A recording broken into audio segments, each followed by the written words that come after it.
Your customers demand proof. Hi, I'm Brian Pombo. Welcome back to Brian J. Pombo Live. I'm holding in my hand a copy of Breakthrough Advertising by Eugene Schwartz. Classic, absolute classic when it comes to marketing, when it comes to if you're dealing in any type of sales or marketing, if you're trying to get a message out to someone and convince them that you're right and convince them to do something, you gotta get a copy of this book.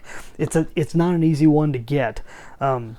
It's being reprinted currently by Titans Marketing. I think you go to titansmarketing.com and get a copy. I think that's where I got this one. And just, it is like reading, I don't know how to explain it when it comes to books. It's like eating a piece of very thick New York cheesecake, something that's very rich, and you just have to take a little bit at a time because it can jar you if you're really paying attention, because there's so much depth in here and so many things that to this day people don't talk about when it comes to marketing. Although I have heard a lot of the geniuses out there, the ones that really know what they're doing, they bring up these points over and over again. And the point I was just reading about in here, the only reason I'm holding this book is to give a plug to it, but also because it brought up this concept of proof and the fact that your customers and clients, they're going to demand proof, whether they say it out loud or not. It's what's going on inside, because you're making some type of a claim right off the bat. At some point, if you are doing any type of sale whatsoever, you're saying, if you get this, this is what's going to happen to you.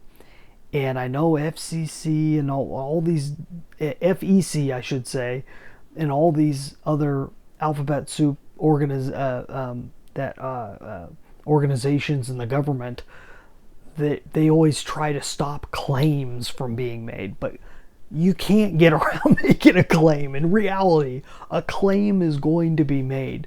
The real question is whether it's a fair claim or not, and that's why you got to make sure you follow all the rules. But in terms of claims, you got to know what you are asking them to believe and what type of proof you're providing that that is actually a true statement. Okay? Whatever it is you're offering. I'm going to give you an example. So I was working with a company years ago, and I saw something similar that brought this up.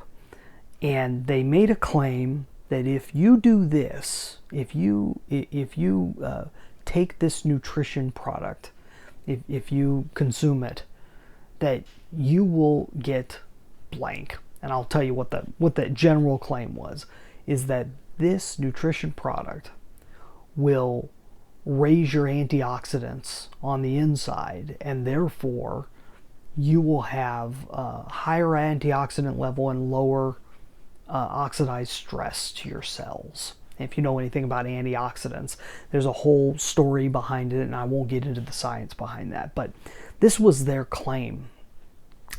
And it was tough because it's one of those things that you can't outright prove in most cases. You can't just go out and show people how this occurs. Well, they had gotten their hands on some technology which would allow a sensor to see via the skin on where your antioxidant levels were. And if you know anything about the science, this is not an exact science. This is not a direct transfer. Just because you have high antioxidant levels doesn't mean it'll automatically transfer to the skin. There's other things that are taking place. It's how your body metabolizes all the antioxidants and everything, and whether it's doing that properly and whether you have other proper nutrition in order to have that occur is to whether it shows up in your skin. But they bet the whole farm on the fact that this would happen, that they would be able to have these units out there with the people that are promoting this, with their distributors that are promoting this product, and they'd be able to take these around, test people's skin, have them take the product, test it after, and be able to show that the product worked. We knew it was an all or nothing deal. This thing either worked or it didn't work, and they were betting everything on it, and they had, for all I know, spent millions of dollars to be able to move forward with this. And one of my associates, he said, if this works, this is going to take them beyond the stratosphere. If it doesn't work, the company's going to go under.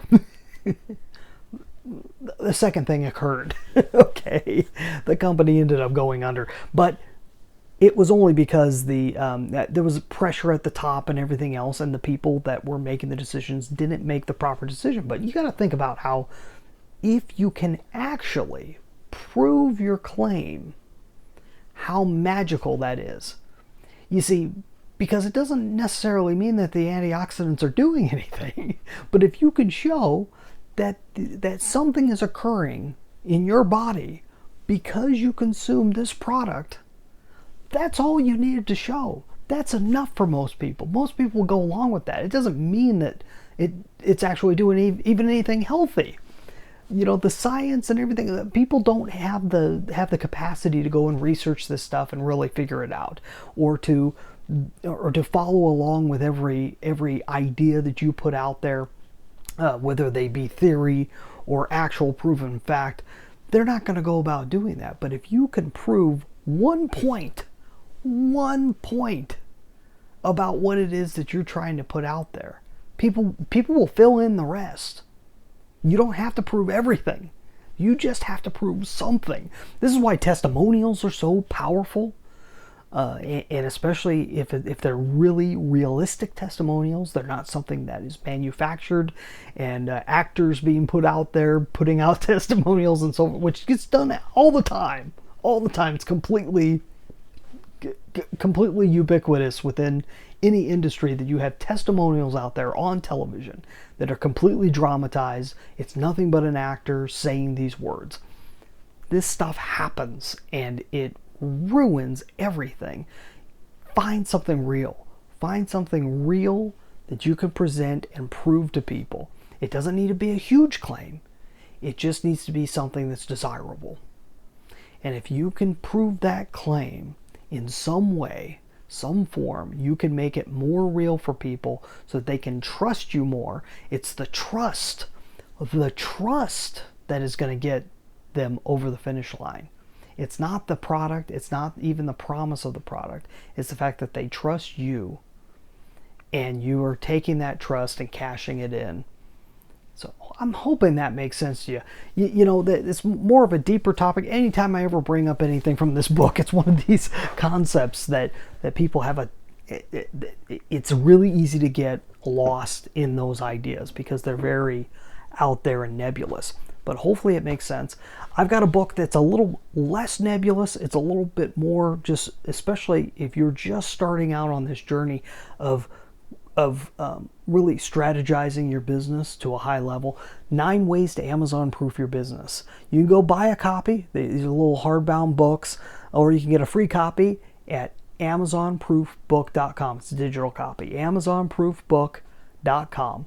We'll be back here tomorrow night talking about something, either a principle, a strategy, or a tactic that you can use in your business to grow things. You have a great night. In the meantime, get out there and let the magic happen.